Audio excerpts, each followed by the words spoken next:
Bonjour à tous, merci d'être présents à ce direct du droit dédié à la ligne animatrice. Je me présente rapidement, Myriam Nicasse, responsable marketing et communication, métier du droit pour Inextinso. Dans ce contexte, je vais être un petit peu votre Madame Loyale. Donc, je vais avoir deux requêtes pour commencer. La première, ça va être si vous pouvez couper vos micros si ce n'est déjà fait et vos caméras. Ça permettra de ne pas utiliser la bande passante de chacun et de pouvoir éviter les latences. La deuxième, c'est par rapport à l'organisation des échanges. Les directs du droit sont basés sur des questions-réponses. De fait, moi, ce que je vous invite à faire, c'est toujours pour l'optimisation des échanges, de poser vos questions dans le chat et les intervenants y répondront à la fin de chaque question et avant la question suivante. Donc ça étant dit, vu que nous avons beaucoup de personnes d'Inextinso, mais aussi des personnes qui ne connaissent pas le groupe, je vais faire une présentation rapide du groupe pour montrer un peu l'envergure de notre entreprise. Donc Inextinso, c'est le leader de l'expertise comptable en France, du conseil aux TPE et PME.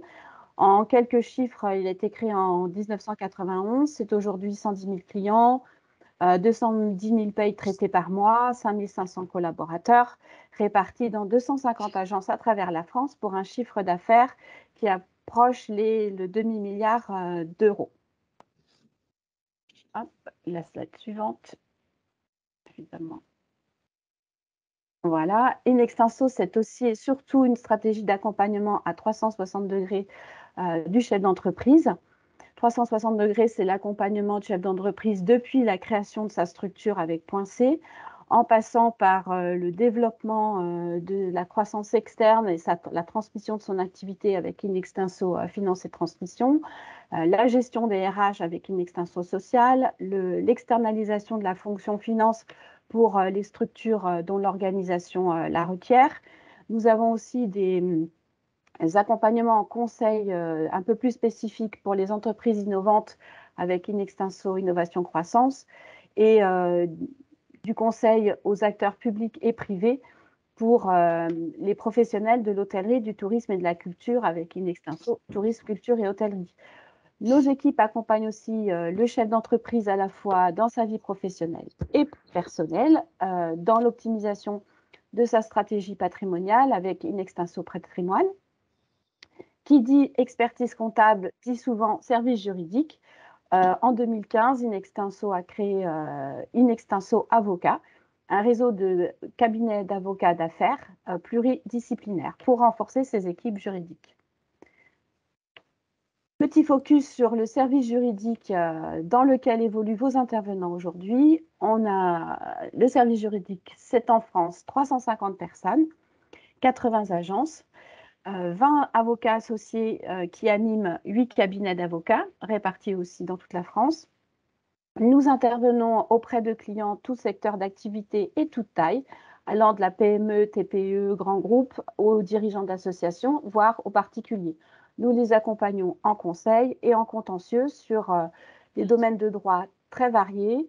En particulier, nos domaines de droit, nos cœurs de métier sont le droit des sociétés, le droit des affaires sociales et fiscales, mais également sur des domaines de droit plus spécifiques comme le RGPD, la propriété intellectuelle, l'environnement, les baux commerciaux, avec des avocats plus spécialisés dans le tourisme, l'hôtellerie et la restauration, ou dans le droit du sport. Et nos équipes anglophones, hispanophones, germanophones interviennent également en droit international pour accompagner nos clients lorsqu'ils souhaitent s'implanter à l'étranger ou des clients étrangers qui souhaitent créer des filiales en France. Voilà, je crois que j'ai fait rapidement le tour de présentation d'Inextinso. Je vais laisser vos intervenants se présenter chacun. Messieurs, c'est à vous. Merci Myriam. Olivier, Vas-y, Thiel. Faites l'honneur.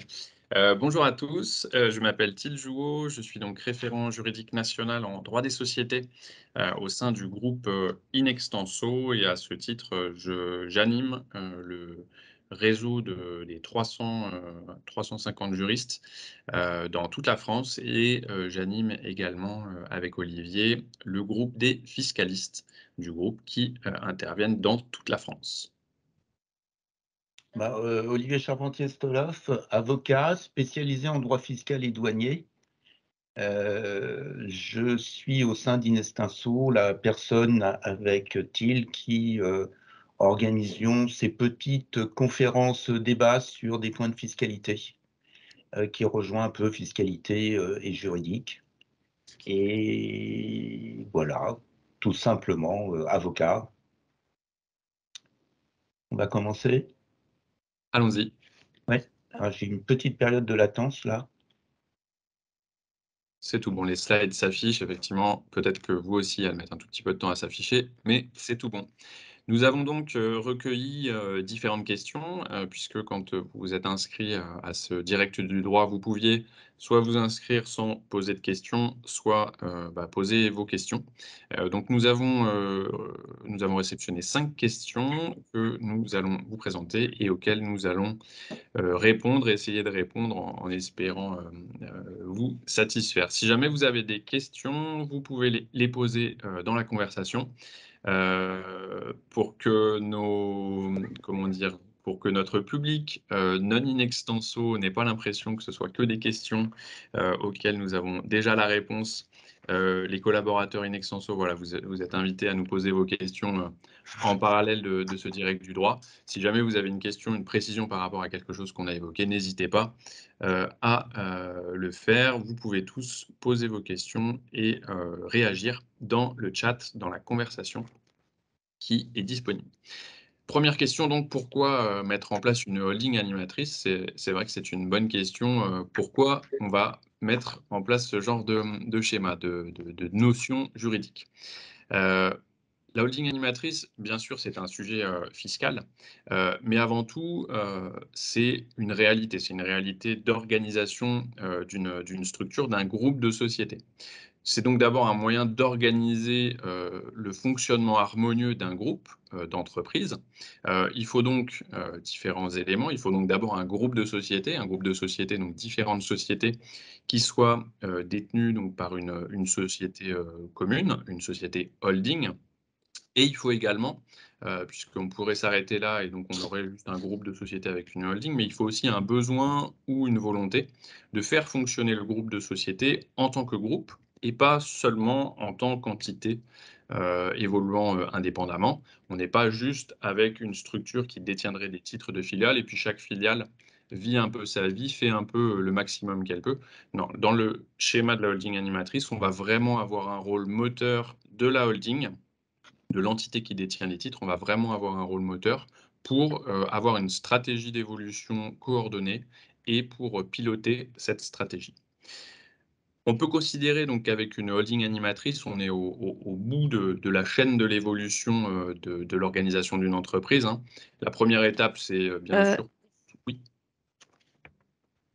La première étape, c'est donc pour de créer forcément une entreprise, d'avoir au moins une société, puis éventuellement d'en avoir une deuxième. Que ces sociétés soient regroupées sous une holding, c'est-à-dire qu'elles soient détenues par une autre structure. Et enfin, dernier point, que cette holding prenne un rôle actif de direction de la politique du groupe. Dans ce cadre-là, on va localiser dans cette holding des fonctions stratégiques, des fonctions de décision, hein. Il faut bien que cette animation, elle soit décidée, pilotée au sein de cette holding. Donc, il faut qu'il y ait des fonctions stratégiques qui soient dans cette société holding et éventuellement des fonctions support qui serviront à l'ensemble des sociétés du groupe, telles que la gestion financière. Avoir une gestion financière commune, ce sera bien souvent un des éléments clés pour appliquer une politique commune. Et puis, on peut penser également à une direction juridique commune, à une direction des ressources humaines communes, etc. On peut avoir d'autres types de prestations. Voilà pourquoi on mettra en place une holding animatrice et on va avoir ensuite quelles sont les conséquences de la mise en place de cette organisation. Olivier, est-ce que sur ce sujet, voilà, j'ai à peu près abordé tous les sujets, tous Ouais, les points? surtout mettre en Surtout faire une alerte à toutes les personnes qui souhaitent faire de l'animation. L'animation, c'est véritablement une animation, hein.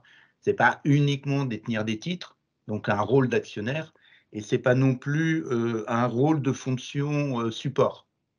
Il faut véritablement déterminer une politique groupe, la mettre en place, avoir des retours des filiales. Et ça, c'est très important. Il ne faut pas confondre animation avec détention et service support. L'animation, c'est véritablement quelque chose qu'il faut mettre en place. C'est vraiment quelque chose d'important et il ne faut pas se limiter à une détention et à des services support. L'animation, ce n'est pas du support. Alors, ce sont deux notions, effectivement, ce que tu disais, hein, la holding simple et la seule prestation de fonction support. Ces deux éléments, on va le voir, qui conduisent à, qui peuvent conduire, en tout cas qui sont nécessaires pour un, il faut absolument être une holding, et qui sont optionnels pour d'autres, il faut éventuellement avoir des fonctions support. Ce sont deux éléments, mais le troisième qui est le plus important, effectivement, comme tu le disais, c'est de définir la politique du groupe, d'animer le groupe et de contrôler la bonne exécution de cette stratégie du groupe. Ouais, il y a la notion de contrôle aussi, hein, parce que si on veut animer, il faut pouvoir animer, et pouvoir animer, c'est de contrôler le groupe.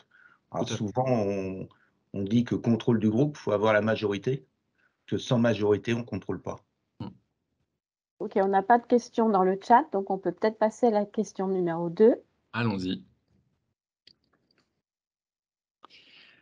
Donc, on l'avait déjà plus ou moins évoqué et forcément, c'est peut-être une des questions les plus importantes de ce direct du droit, hein, qui est dédié à la holding animatrice.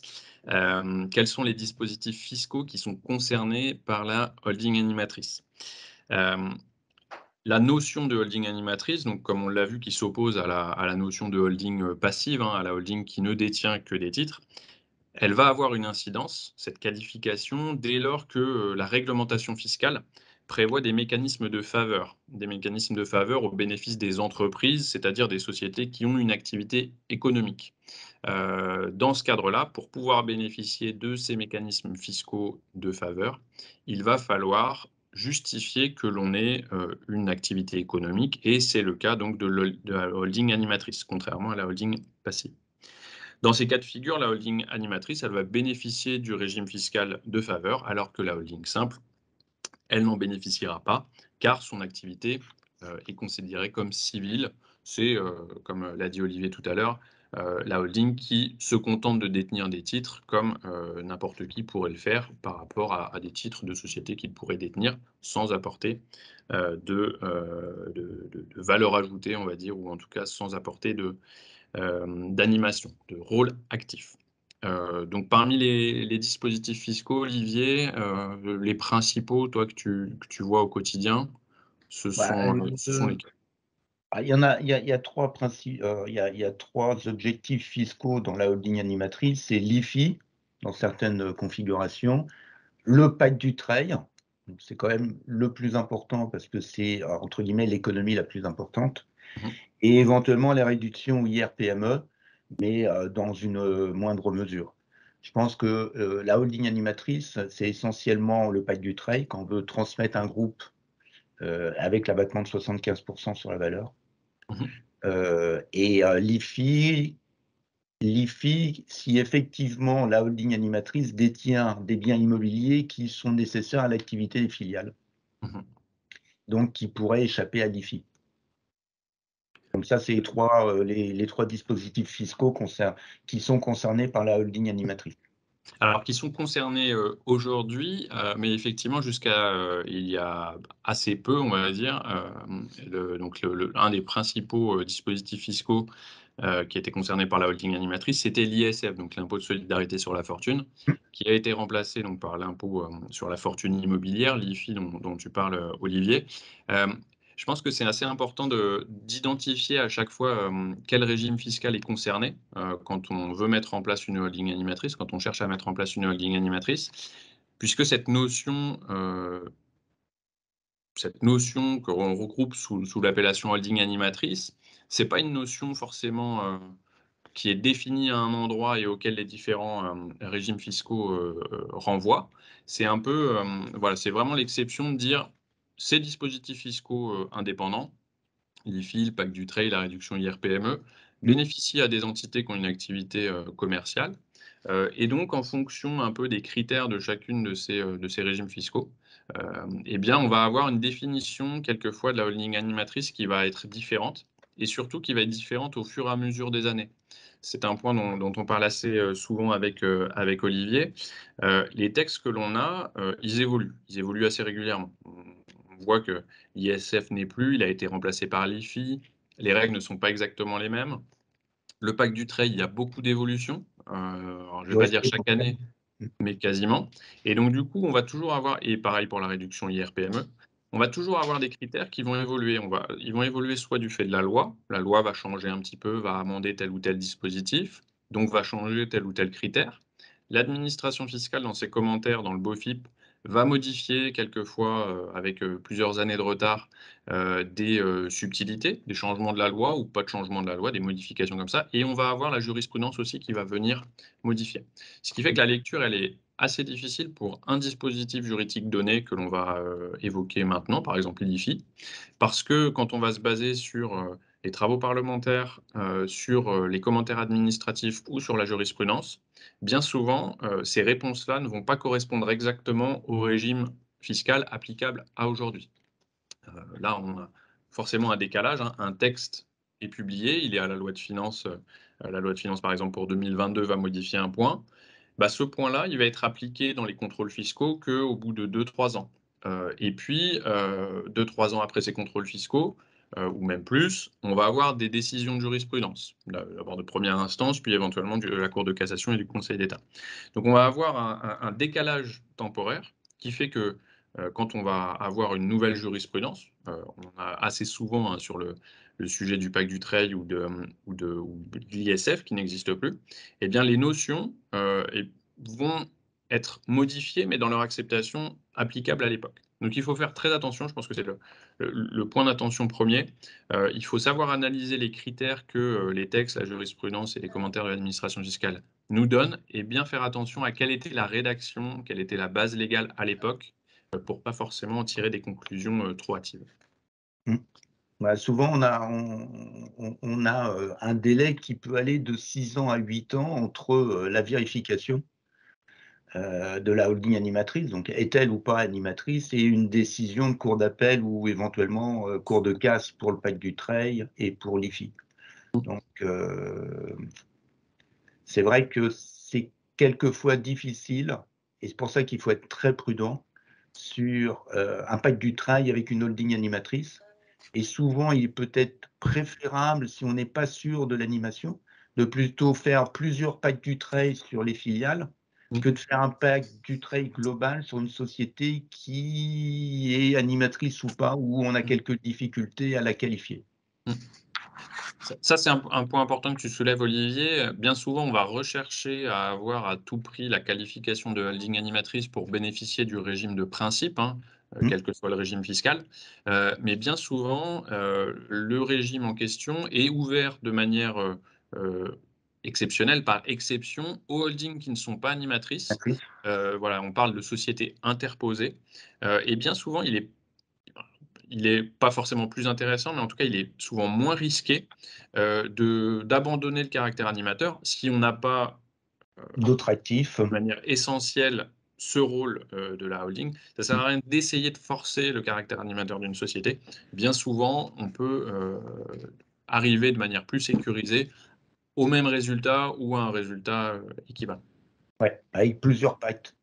Après, ça dépend des actifs de la holding animatrice, mais c'est vrai que sur un conseil, si on n'est pas très sûr de l'animation ou si l'animation pouvait être remise en cause par l'administration, moi, on conseille plutôt de faire plusieurs pactes. Au moins, c'est sécurisé, on n'a pas de souci parce que si on fait plusieurs pactes, on sait que les sociétés sont commerciales, industrielles, libérales, et ça pose aucune difficulté et Tout à fait. moins de remise en cause. Tout à fait. Ça, c'est pour le sujet du pacte Dutreil, qui est un des dispositifs fiscaux concernés. Mais on a la même chose avec la réduction d'impôt IR-PME. La réduction d'impôt IR-PME, rapidement, c'est une réduction d'impôt qui est offerte aux créateurs d'entreprises lorsqu'ils apportent des sommes en capital à leur société. Ils ont une réduction qui correspond à en fonction de la date à laquelle ils ont souscrit, à 18% du montant de leur souscription ou 25% de leur souscription, qui correspond à une réduction d'impôt sur leur impôt sur le revenu. Et ce mécanisme-là, qui est initialement ouvert donc à la souscription au capital des sociétés artisanales, commerciales ou industrielles, eh bien, va pouvoir également fonctionner lorsqu'on souscrit au capital d'une holding. Alors, il va fonctionner si on souscrit au capital d'une holding animatrice, puisqu'elle aura cette qualité de société avec une activité commerciale. Mais de manière exceptionnelle, elle fonctionne également pour les sociétés holding passives, les sociétés holding qui se contentent de détenir des titres, par interposition. Et donc, on accepte, dans le cadre de ce régime fiscal, jusqu'à 2 niveaux d'interposition. Donc, des fois, on a un mécanisme qui permet de faire bénéficier la holding des dispositifs fiscaux de faveur sans aller jusqu'à la qualification de holding animatrice. Pourquoi alors c'est encore intéressant de passer par le concept de holding animatrice? Eh bien parce que bien souvent, l'assiette de la réduction d'impôt ou l'assiette du bénéfice fiscal va être plus importante avec la holding animatrice, puisqu'on prendra en compte la valeur de l'ensemble du groupe, quand bien même certaines sociétés ne seraient pas éligibles à l'activité principale. Voilà. C'est qu'en fin de compte, sous certaines conditions, on prend l'intégralité de l'actif, alors que dans une société classique, on ne prend que l'activité. Donc, il y a des actifs qui peuvent bénéficier de la réduction de 75%, et si effectivement ils sont localisés dans la holding animatrice. Ok. Donc, on va peut-être passer à la question suivante. Allons-y. Dans le chat pour l'instant.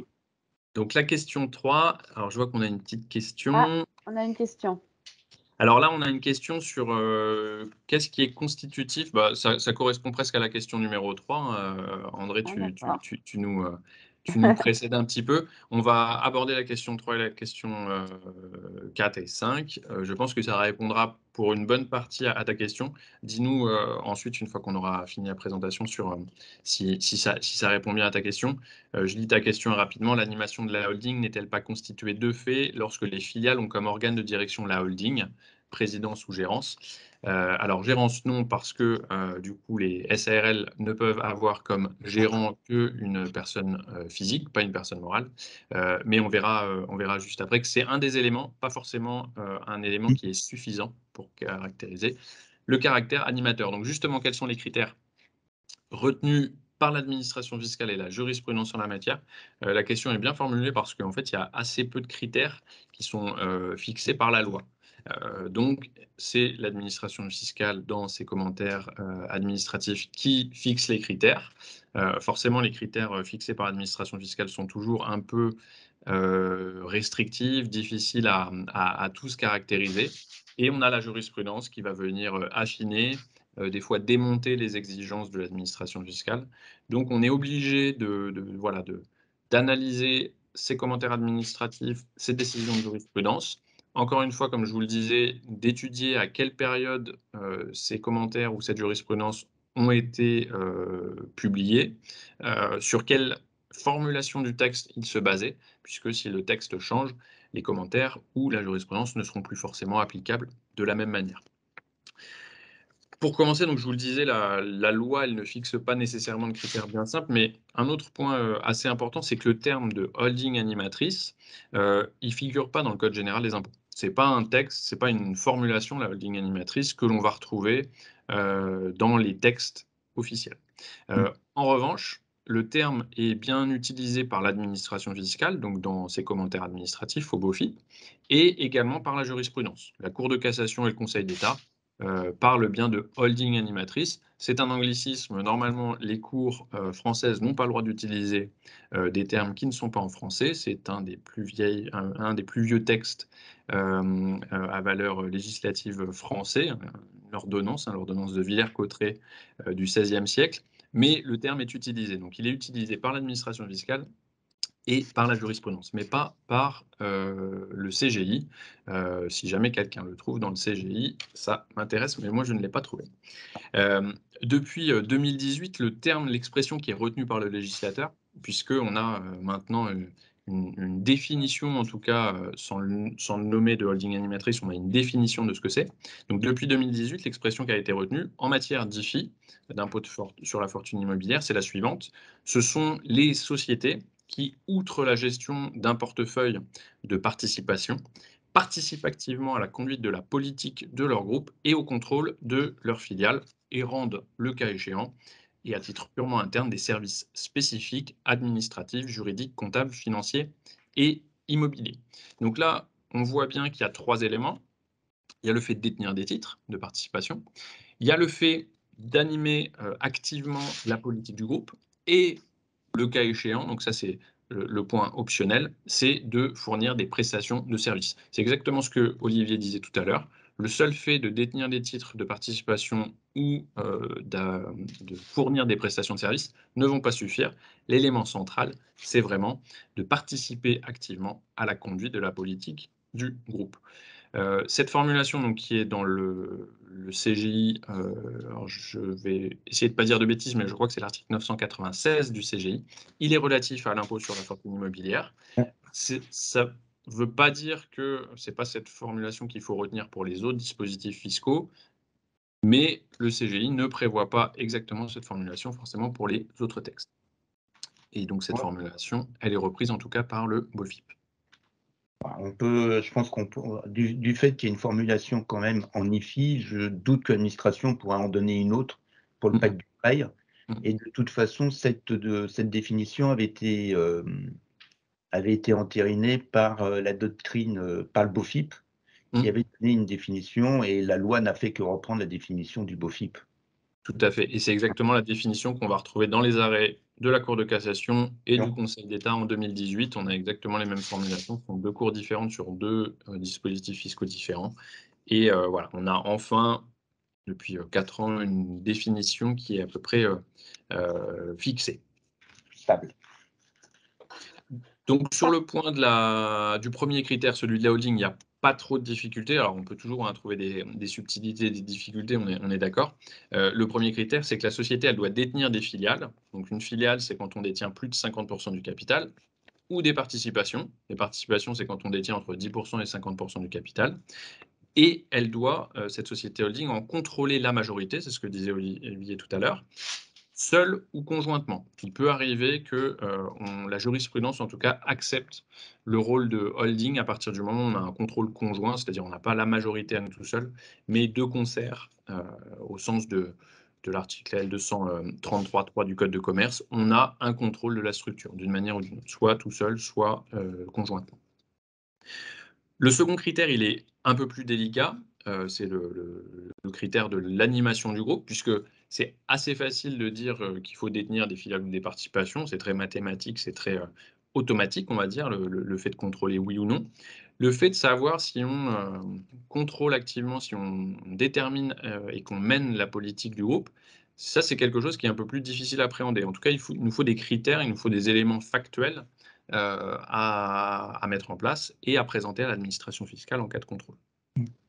Et donc en pratique, les indices qui vont permettre de caractériser la participation active à la conduite de la politique du groupe, ils sont assez nombreux. Il y a plein d'éléments. Certaines décisions de jurisprudence vont s'être concentrées juste sur un critère et ça va suffire pour libérer le contribuable de l'action de l'administration fiscale. Et au contraire, dans certains cas, on va avoir une liste qui est un peu plus poussée.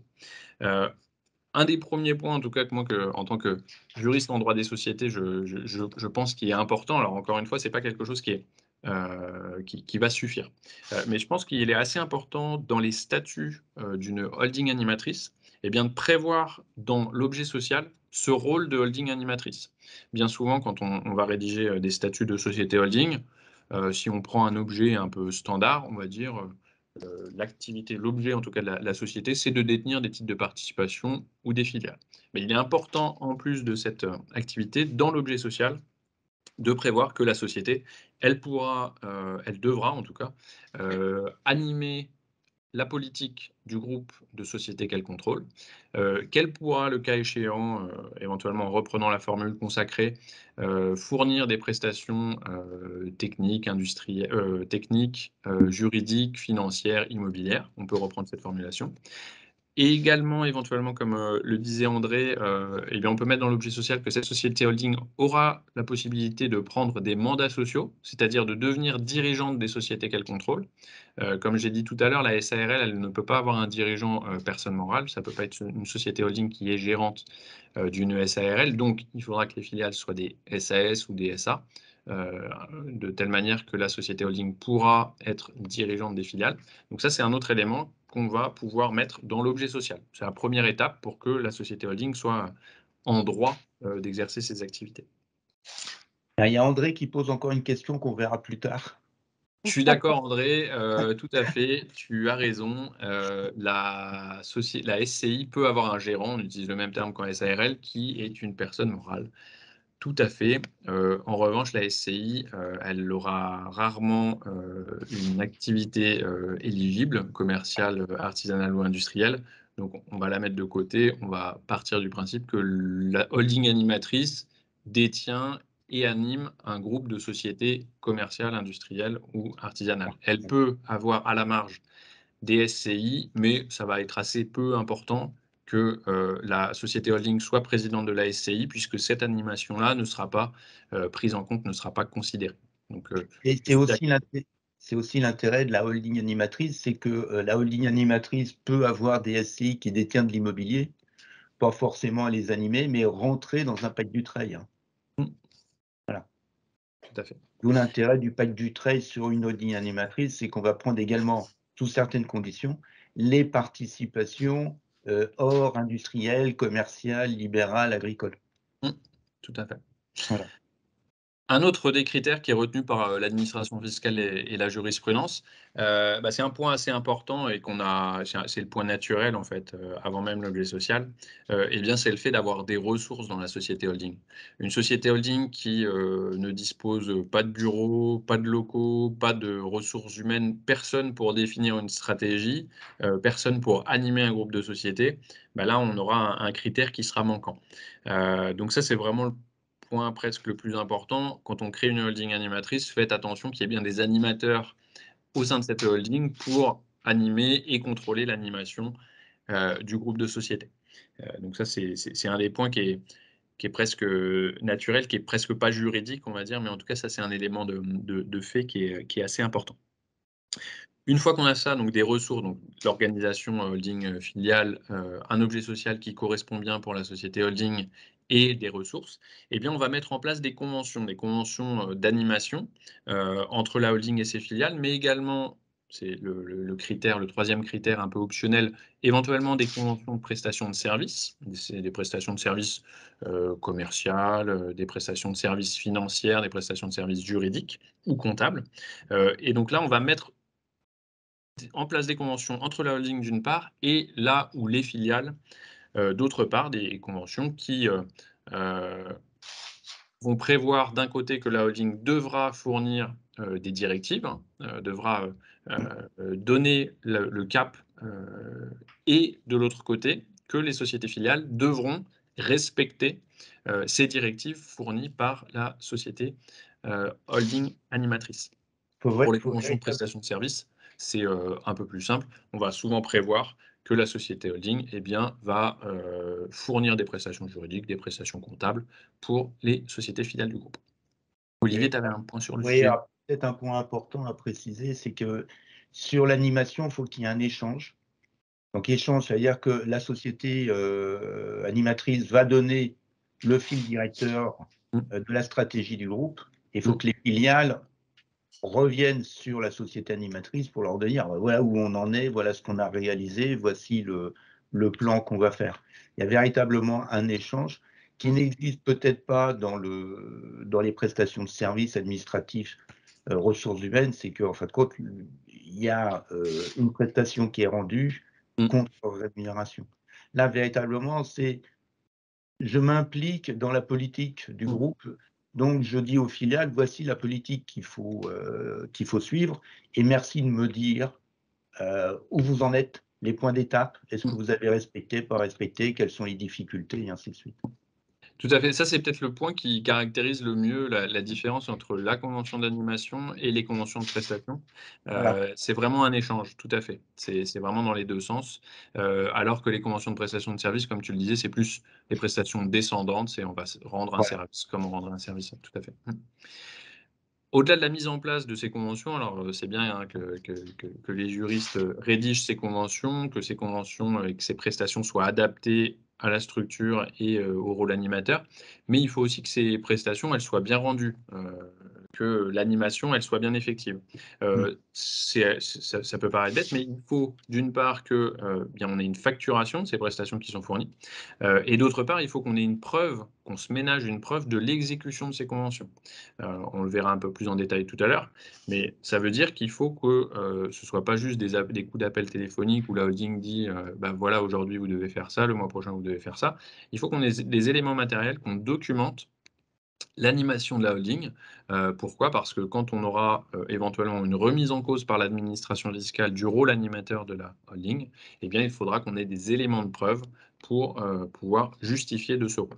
Ça Ouais. passera par des rapports réguliers, des échanges de courriels. C'était le propos qu'Olivier tenait, hein, sur le retour qui remonte des filiales à la holding animatrice pour rendre compte de la réalisation des directives qui ont été données. Donc, l'idéal, c'est vraiment d'avoir des échanges de courrier électroniques.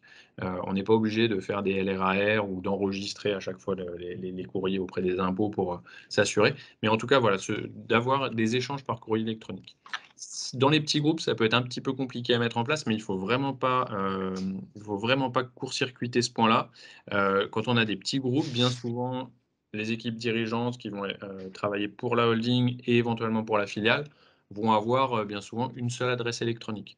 Ça, c'est vraiment le point le plus important qui peut paraître un peu bête, mais dans ces cas-là, il faut absolument que une même personne, si elle intervient dans les 2 entités, ait 2 adresses électroniques différentes avec par exemple un nom de domaine différent qui identifie bien que les mails Sont bien directifs reçus. de la Mmh. holding ont bien été envoyés par la holding dans son rôle d'animation et que ce n'est pas une décision interne à la société filiale d'exploitation. Ah, peut-être-il préciser que les dernières jurisprudences qu'on a pu voir, en fin de compte, la cour de casse s'est basée sur le défaut de preuve d'animation. Tout à fait. Et il faut faire aussi attention vis-à-vis des personnes où effectivement on met en place une animation avec un processus d'animation, avec des échanges et ainsi de suite. C'est bien réalisé la première année, c'est bien réalisé la deuxième, puis avec le temps, l'animation, elle existe toujours, mais on la formalise pas. Et là, Mmh. si on a un contrôle, à un moment, l'administration risque de vous dire: «Mais attendez, oui, effectivement, elle était animatrice, en 2019, elle y était encore en 2020, mais en 2022, elle est plus animatrice. Mmh. Et Ouais. j'ai plus d'échanges. Donc si j'ai plus d'échanges, j'en avais avant, j'en ai plus aujourd'hui. Mmh. Elle est passée où votre animation?» Ouais. Et là, c'est un point très important, c'est, la forme. Ça peut paraître un peu stupide quand vous avez les dirigeants qui sont un peu partout et c'est le même dirigeant, mais je pense que c'est question de forme. Même si c'est un peu rébarbatif, Mmh. c'est vraiment, vraiment primordial en Mmh. cas de contrôle. Tout à fait. Là, André nous repose une question: comment formaliser l'animation d'une URL qui détient des SASU? Et c'est exactement ce qu'on vient de dire. Ça Bien. peut paraître un peu schizophrène des fois, mais il faut vraiment que sur cet échange de directives, il faut qu'on ait des échanges de courrier électronique entre le URL et la SASU. Bien souvent, ça va être la même personne, hein, qui va envoyer le mail et le recevoir, mais il faut que ce soit sur 2 adresses distinctes. Alors, c'est pas la jurisprudence, hein, qui fixe le fait qu'il faut 2 adresses distinctes, mais il faut vraiment isoler. On va tirer toutes les conséquences de la personnalité juridique des sociétés, même si elles ont une personne physique dirigeante en commun ou qui est l'actionnaire, le bénéficiaire effectif unique de l'ensemble du groupe. Mais il faut vraiment que quand on se concentre sur qui sont les personnalités juridiques, qui sont les entités juridiques au sein du groupe, il faut qu'on ait un échange entre ces entités. Donc c'est le point sur les échanges de courrier électronique. C'est pas la seule chose, hein, les courriers électroniques. Je vais revenir encore une fois à mon métier premier, le droit des sociétés. Il va être aussi important de mentionner, il faut encore une fois que ce ne soit pas la seule chose, hein, il faut qu'il y ait une réalité, il faut qu'on ait un échange, mais on va aussi mentionner dans la documentation juridique des sociétés, notamment dans les rapports de gestion annuels, les actions qui ont été menées au cours de l'exercice écoulé. Donc quand on va faire une approbation des comptes, hein, si on a une société pluripersonnelle, on va réunir l'assemblée générale ordinaire annuelle, et dans les documents d'information des associés, dans le rapport de gestion, dans le rapport de la gérance ou dans le rapport du président, eh bien, on va mentionner dans l'activité de l'exercice écoulé, à la fois dans la société holding et dans la société filiale animée, eh bien, on va indiquer qu'au cours de l'exercice, on va mettre tout un rapport sur les prestations qui ont été fournies et sur l'animation qui a été réalisée, qui a été initiée par la société holding. Dans le cas des structures que tu évoques, André, où on pourrait avoir éventuellement une dispense, c'est assez récent, hein, du rapport de gestion. Dans certaines sociétés unipersonnelles, on a désormais quelquefois une dispense du rapport de gestion. Et bien dans ce cas-là, même si on en est dispensé, l'idéal, c'est de quand même le faire. Pas forcément en conservant le titre de rapport de gestion, mais on va dire rapport de la gérance ou rapport du président à l'associé unique. Et dans ce cadre-là, dans le cadre de l'approbation annuelle des comptes, qui se fait par décision de l'associé unique, on a quand même un rapport qui formalise année après année l'animation qui est fournie par la holding. Ça, c'est vraiment très important. Et comme le disait Olivier, il ne faut pas le faire que la première année, il ne faut pas le faire que la deuxième année. Il ne faut pas hésiter à continuer de le faire. Ouais. Je fais une petite parenthèse sur ce point des rapports de gestion et de la documentation juridique annuelle. Il ne faut pas que ce soit que dans ces documents, il faut qu'il y ait une réalité derrière. Bien souvent, Ça on ne va fait avoir... que reprendre la réalité. Hein. Exactement. Et ça a été le cas dans un arrêt assez récent. La Cour constatait que, en élément de preuve, le contribuable n'apportait que le rapport de gestion chaque année où on reprenait exactement la même phrase, de dire que la société holding animatrice avait animé le groupe de ses filiales. Ça ne va pas suffire. C'est un élément qui est nécessaire pour apporter plus de pierre à l'édifice de la preuve du caractère animateur, mais ça ne suffira pas. En tout cas, c'est un élément qui est important. Et puis, peut-être un dernier point, ça rejoint la question d'André, ça fait partie des critères. Le fait d'avoir des mandataires sociaux communs ou tout simplement une holding qui est mandataire social, qui est président de la société filiale, eh bien ça va être un autre élément, un autre critère retenu par l'administration fiscale et la jurisprudence, permettant de caractériser le caractère animateur de la société holding. Alors pour revenir sur la question d'André, je vais revenir sur un point important. Si effectivement on a une EURL qui détient une SAS ou une SASU, pourquoi pas faire un pacte du trade en dessous, hein? Ça évite tous les risques. On est en pacte du trade, société interposée. Peut-être pas nécessaire de faire une EURL animatrice, pardon. On peut faire un pacte du trade sur la SASU ou la SAS en dessous. Tout à fait. Pour un autre dispositif fiscal pour la réduction d'impôt IR-PME, on peut considérer que l'EURL holding non animatrice est une société interposée et la souscription au capital de cette structure permettra d'avoir une réduction d'impôt. Dans le cas où, alors là, le cas que tu évoques, André, si on limite à ce que tu évoques, on a une EURL et que des SASU qui ont une activité commerciale éligible, là, effectivement, on pourra se dire, on passe par le système de la société interposée. Si en revanche, cette EURL, elle a différentes SASU et puis elle a des autres détentions dans des sociétés non éligibles, c'est là où il pourra être intéressant, qui se posera la question et qui sera intéressant de rendre animatrice cette société holding pour faire rentrer dans le cadre du bénéfice fiscal, eh bien, ces sociétés qui, prises indépendamment, ne pourraient pas en bénéficier. On va peut-être passer aux questions suivantes. Il nous reste un petit quart d'heure. Non, alors, peut-être faire un point sur les contrôles qu'on a rencontrés, Thiel. Très brièvement, comme je m'occupe des contrôles fiscaux, alors, sur l'ISF et l'IFI, on n'a pas eu trop de contrôles sur l'animation, mais il y en a eu, et forcément il y en a eu parce qu'on a une jurisprudence qui arrive, et une jurisprudence quand même assez abondante qui nous arrive maintenant. Donc s'il y a une jurisprudence, c'est qu'il y a eu des contrôles. Moi, j'ai eu quelques contrôles, plus sur le fait de savoir si la holding, quand elle est constituée, est animatrice ou pas.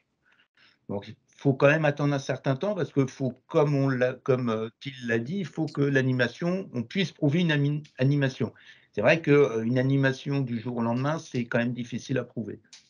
Sur le pacte du trade, c'est essentiellement le caractère animateur qui va faire est-ce qu'on consolide ou pas cette animation, et c'est un point très très important parce qu'au vu de la jurisprudence, La Cour de casse est quand même assez stricte sur les preuves à apporter.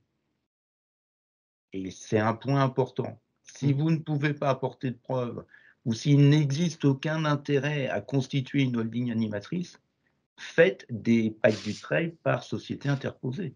Vous n'avez plus aucun risque. Ok. Donc voilà, c'était pour... Question Non, tout à fait. suivante. On va passer à la question suivante, mais effectivement, le fond, les faits, la preuve, hein, et on revient encore sur cette question, sur ce sujet de se ménager la preuve de la réalité de l'animation, c'est vraiment le point le plus important, parce que autant la Cour de cassation va venir parfois limiter les contraintes qu'impose l'administration fiscale, hein, dans le BOFIP, elle vient souvent contredire le BOFIP et donner tort au BOFIP sur des conditions à remplir. Autant sur le sujet de la preuve de l'animation, elle va être impartiale et elle va vraiment imposer cette preuve. Donc la question numéro 4, qui rejoint un peu celle que l'on a auquel on a pu répondre. Comment on met en place une animation efficace et comment on se ménage la preuve de la réalité? Je l'ai dit, pour la mise en place de l'animation efficace, il faut avoir les bonnes personnes pour réaliser la mission d'animation du groupe, hein. Il faut que ces personnes, elles définissent la stratégie du groupe, puis sa déclinaison entité par entité, et ensuite qu'elles mettent en place, c'était la communication dans le sens retour, qu'elles mettent en place un suivi des méthodes ainsi définies et de l'atteinte des objectifs. Pour se ménager la preuve de la réalité, il faut, comme on vous l'a dit, se constituer une documentation probante à fournir à l'administration fiscale. Il faudra en pratique consigner tous les critères, tous les documents qu'on vous a évoqués tout à l'heure, il faudra les consigner sur des documents année après année. Bien faire attention, si on recherche le bénéfice d'un dispositif fiscal particulier, et je pense que quand on met en place une holding animatrice, il faut qu'on ait toujours en tête quel dispositif fiscal on espère, pour identifier la durée pendant laquelle on devra conserver cette animation, pendant laquelle on devra continuer de se ménager la preuve. Donc il faudrait presque avoir des alertes, se dire sur notre holding animatrice qui est animatrice aujourd'hui, on espère avoir le bénéfice de tel dispositif fiscal, de tel dispositif fiscal, de tel dispositif fiscal. Chacun de ces dispositifs fiscaux a une période pendant laquelle l'animation doit exister, et on va, pendant cette période, rester très vigilant à enregistrer, stocker, documenter, archiver la documentation sur ces sujets. Il y a quelqu'un qui parle en même temps. Hop, on va recouper les micros. Il est là, normalement, c'est tout bon. Donc voilà, la documentation, on stocke la documentation, on l'archive, on la conserve bien, on continue de faire des mails d'une entité à une autre, on fait des rapports, on fait un plan stratégique de manière assez régulière et on demande aux filiales de respecter l'animation que l'on indique et de donner des indicateurs sur la réalisation de ces objectifs. Peut-être ajouter aussi, Thiel, que vous avez, moi j'ai certains dirigeants qui prennent un peu de haut en disant « mais attendez, j'anime, c'est quoi tout ce que vous souhaitez me faire ?» Ouais. Et là, il faut leur dire, voilà, soit on consolide l'animation, soit vous prenez un risque. Et le risque en matière de PAC du trade, c'est quand même 75% de base en plus. Et là, effectivement, ils disent, oui, il faudrait peut-être consolider l'animation. C'est pas parce que vous êtes sûr d'animer, vous vous retrouvez devant une cour d'appel ou vous vous retrouvez devant la cour de casse, le juge, il ne connaît pas. Il ne connaît pas ce que vous faites dans la société si vous lui apportez pas des preuves. Les seules preuves que vous pouvez apporter, c'est les échanges. Vous aurez beau aller plaider, votre avocat aura beau aller plaider, mais si, mon client animait, oui, mais maître, où sont les preuves? Et ça, c'est un point très important. Devant une cour, devant un tribunal judiciaire, devant une cour d'appel ou devant la cour de casse, ce qu'on peut apporter, c'est des preuves. Ce n'est pas la parole de l'avocat. Alors, on a une question. Aucune durée fixe n'est prévue de manière générale. Oui. Alors ça, c'est ma réponse. Effectivement, on avait une nouvelle question d'André. Donc, combien d'années d'animation avant le PAC du trade pour être opposable à l'administration? Ma réponse, c'était qu'on n'a aucune durée fixe qui est prévue de manière générale. Une année, c'est bien quand même. Une année, c'est bien. Et d'ailleurs, une année, c'est une notion qui est reprise à l'article 199 terres des sièges sur la réduction d'IR-PME. Alors, par renvoi à un ancien article qui était relatif à l'ISF, mais notamment sur la détention d'au moins une société pendant au moins 12 mois. Donc voilà, il faut au minimum avoir cette durée de 1 an pour se prétendre animatrice. Puis vous avez un rapport de gestion qui va être fait. C'est aussi un élément de preuve, une animation. Oui, tout à fait. Alors On on n'a est, pas de durée. ouais, avant on va passer à la dernière question. Mais donc du coup, vous voyez que tous ces critères, cette organisation de la holding animatrice, ces ressources, ça peut paraître complexe, ou même l'échange de mails d'une société à une autre, ça peut paraître complexe et quelquefois inadapté aux TPE, aux très petites entreprises, qui disposeront souvent de peu de personnes pour animer le groupe.